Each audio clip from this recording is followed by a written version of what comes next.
Shield by Faith, nice. Does he have to enchant something? He has to enchant my creature. It's the only legal target. Oh, that's hilarious. Hey everyone, welcome to Commander Pop Culture. If you like the video, be sure to subscribe so you'll be notified of future content. Stick around to the end of the video so I can go over the deck list. If you're new, I just want to let you know I make jump cuts for entertainment purposes. If I do cut things out for non-value added like mana rocks and land drops, I assure you you're not missing anything. Let's take a look at our hand.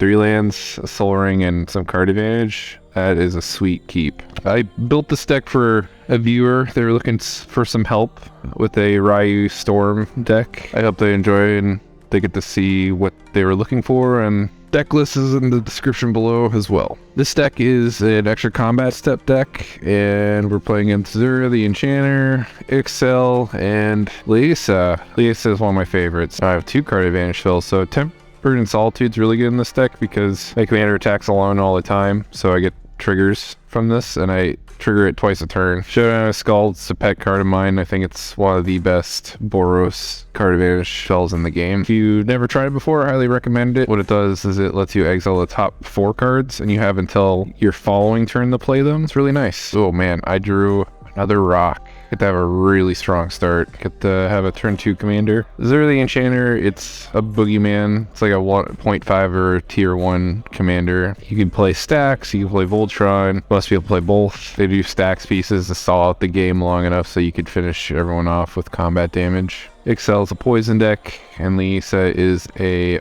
Orzhov taxes deck. So I might be able to get out before all the stacks pieces start happening. Ooh, Drannith Magistrate. I guess everyone's pretty far away from their commander, so I'll just cast my commander right now and maybe bait out the removal. I'd rather have my Drannith Magistrate stick over my commander. I don't have a whole lot of recursion in the deck. I probably have 0 recursion if I'm completely honest. I think my plan is to play Tempered and Solitude on my next turn. Get double attack triggers, get double exile triggers, see what I get. Hopefully I find a land, because I'll hold on to the Sun Home for a bit and see if I get that land from exile, cast whatever value I get. If I brick on 2 lands, well then I'll follow up with Showdown of the Scalds and exile more cards. For the person I'm probably going to be focusing, it's going to be the Zur player first. Just because I'm afraid it's a toolbox deck. He could get whatever card he wants from his library that's 3 or less. So I kind of don't want to mess around with it. He probably could get a litany of Oblivion Ring effects to disrupt my game plan whenever he feels like it. Liesa, it's a pretty fair commander. I like her because she triggers on casts of anything. You're punished for playing any game plan or any strategy.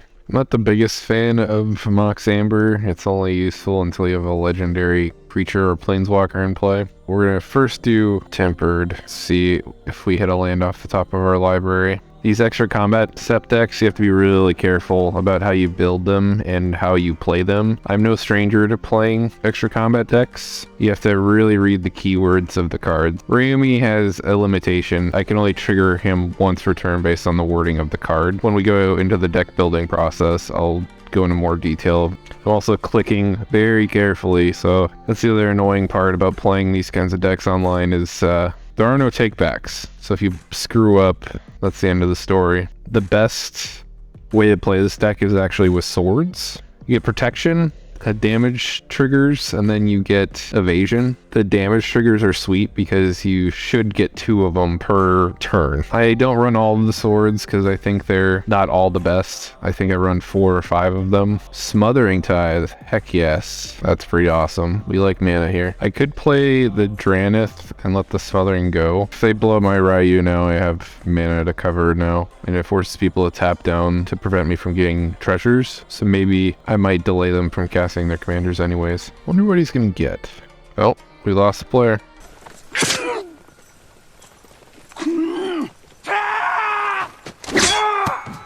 Soul Ring. I was wondering if you would get the enchantment that lets you exile permanents 2 or less until it leaves the field, because he would take care of a lot of my stuff if he did that. You wouldn't get the Smothering Tithe, but you get the Smothering Tithe tokens. That'd probably be a good inclusion as our deck. It's double white and a colorless from Brothers War. On my next turn, I'm going to definitely do Showdown. I want to see if I could rip a sword off the top and equip it. I think I'll have enough mana left over to maybe rip one off of with Tempered Solitude. Blowing up my Smithering Tithe, and then my Raiyuu is getting turned into an indestructible insect, but I have a Chaos Warp for that, so I'm not too worried. Well, my plan's changed now. I'll probably Chaos Warp this Dark Steel mutation, and then just attack and see what I get with the Tempered. Definitely might be playing the Drannith this turn, though. Shield by Faith, nice. Does he have to enchant something? He has to enchant my creature. It's the only legal target. Oh, that's hilarious. Oh, brutal. Oh, that is awesome. Oh, it's too good. Wheel of Fortune. I kind of don't want to give these guys cards, so I probably won't be doing that. I got all the cards I need. In my playtesting, Tempered in Solitude has been an A-lister. Raiyuu's pretty sweet because you like damage triggers, you like attack triggers, just because you double up on them with your 2 combats that you get from your command zone. See, can I play Talisman and Mind Stone and Drannith? I can do that. Alright. I don't know if I control this though. Yeah, he said no. He's leaving it on my commander because he'll have to take care of the Drannith himself. Next turn, Showdown of the Scalds. I could play Sunhome and give my commander double strike. Never mind. Oh well, I still get Tempered triggers, and I still have Showdown to dig for stuff. I could also crack my Mind Stone for cards. And funny enough, my commander still retains its commander identity, despite it being a legitimate business person. If I kill the Zerg player, these enchantments also fall off. There goes my Tempered. Too strong. I have a Jessica's Will. I don't know if it works. I think it does because I'm still retaining the commander identity. Yeah, I do get both. They both only have 2 cards in hand, so that's a bummer. Oh well. I'm not gonna have enough to give my guy double strike. Champion's Helm is nice. I can't tell what's exiled by what though. Okay, Mizium Mortars, Fighter Class, and Champion's Helm are my cards that I got. I'll play the Champion's Helm. Fighter, I don't have a red source. Well, or I'll lose the Fighter Class, it's alright. Pigpen doesn't play a creature to block me. I could do lethal damage with Sunhome. Dang, that changes things. Hopefully I find a sword. Showdown also does kind of like double duty, because every time you cast a spell, I get to put a +1/+1 counter on a creature I control. So it makes my Raiyuu bigger. Oh, I could Winds of Abandon his commander and get him loose from this Witness Protection. Once I do though, I won't be able to get the bonus attack because my first combat step will have passed. Archivist of Ogma is one of my pet cards. I think it's underpriced for what it does. Most of the time I draw. I do have enough to overload it, but I don't really care that his commander's out. I think we're alright. Surrendered. Go home to your mother! Alright, turn my sights over here then. And I get the bonus attack. He should have just died. Now I get to do what I want. He has to block at least once. Lightning Mauler, I play that card because it's one of the cheapest ways to enable haste. Gets around protection because it doesn't target. So I love Soul Bond. I run the Paladin Knight as well. This might be overplaying my hand, but whatever. I might be able to get a draw trigger out of this. He searches his library. I think he's just activating Erebos to look for answers. Deluge for 8. Yeah, overplayed, but I think it was still worth it. The Liesa player's in a rough spot, so I'm not entirely worried because drawing cards costs him life, casting his commander costs him life. The nice thing about the swords and Champion's Helm is it also gives a power boost. I have very dense equipment, pulling a lot of duty. Stat blocks matter and a Voltron commander, throwing out a blocker. The nice thing is my commander has first strike, so I don't care that his commander has lifelink. He'll do damage before he gets the chance to gain any life for blocking. Open the armory, alright. Get a sword. I guess Sinew and Steel does the job just fine. And that was it, folks.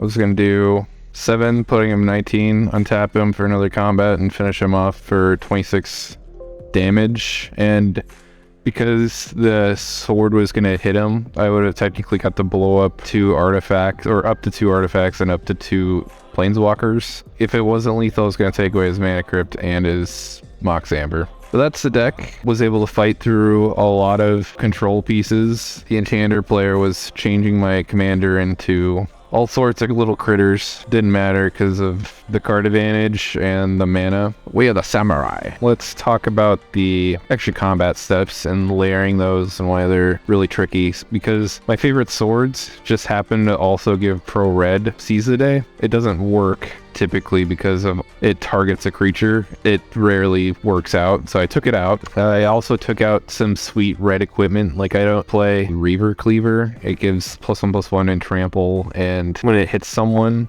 you make that many treasures. That's a ton of mana in this deck because you attack twice. I've had that come up one too many times where I'd have pro red and I couldn't attach it because Raiyuu was the only creature. So it's just a dead card in my hand, and I got kind of tired of it after playtesting this deck so many times and learning what works and what doesn't work. If you want to include, you know, Seize the Day or that really sweet red equipment, then, you know, let it be known that that happens, and it will happen frequently. I mean, it might be worth the risk. The extra combat cards that I'm playing are Combat Celebrant, Relentless Assault, Savage Beating, Port Razor, Aurelia, Response Resurgence, mostly because they also give you an additional main phase, so you could actually string multiple extra combat spells into each other really easily. I did have Morag in the deck at one point, and I was having a lot of like annoying issues with Morag because it relied on me having a land in my hand. I was always so strapped with casting my equipment and equipping them that I had to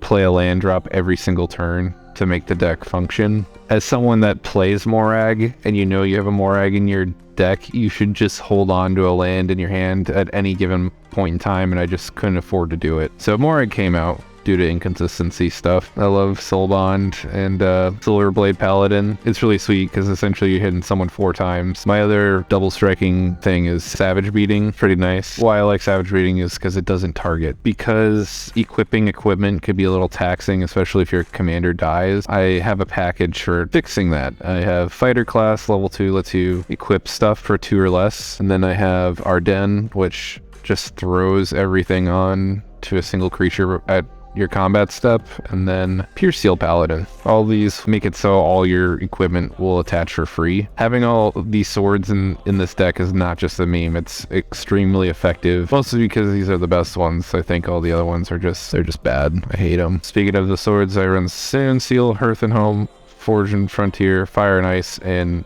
Peace and Famine. Fire and Ice is just a plinker. Most things have 4 toughness, and if you're not killing 2 things with Fire and Ice, you're at least killing 1 really significant creature with it, and then you're drawing 2 cards. It's a dense card.